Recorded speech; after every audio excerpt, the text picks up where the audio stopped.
Ocjenjujem tvoj lokalni klub part 111. NK Hajduk Hercegovac. Kao što sam obećao, evo nam jednog pravog lokalnog bisera svetog imena. No, idemo prvo provjeriti da li su svi preduvjeti tu.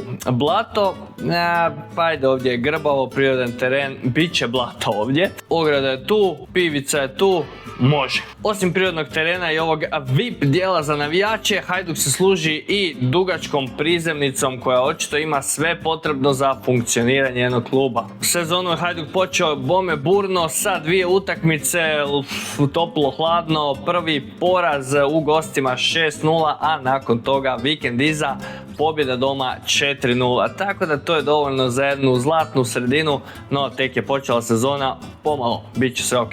Grb kluba možda izgleda sadržajno, no ako ga pogledamo ovako pobliže, zapravo je vrlo jednostavan. 3 boje, crvena, zelena i bijela, hrvatski grb je tu, imamo čak i ime kluba, godinu osnutka, te sve ovo začinjeno sa jednom nogometnom loptom u grbu klasičnog oblika. Grb je generalno lijep, no možda bi mu dobro došao neki mali redizajn, malo mi se čini kao da je out of date, ali nema veze. Volim zelenu boju, tako da ovaj grb može svakako proći kod mene. Dres prati boju grba, pa tako ovdje imamo bome pošten dres marke Adidas. Zelena boja prevladava uz crne crte ove Adidasove, jel? Uz grb tu se još može vidjeti i sponzor na dresu, a to je Mobisoft, pretpostavljam nekakav servis tehnološke opreme.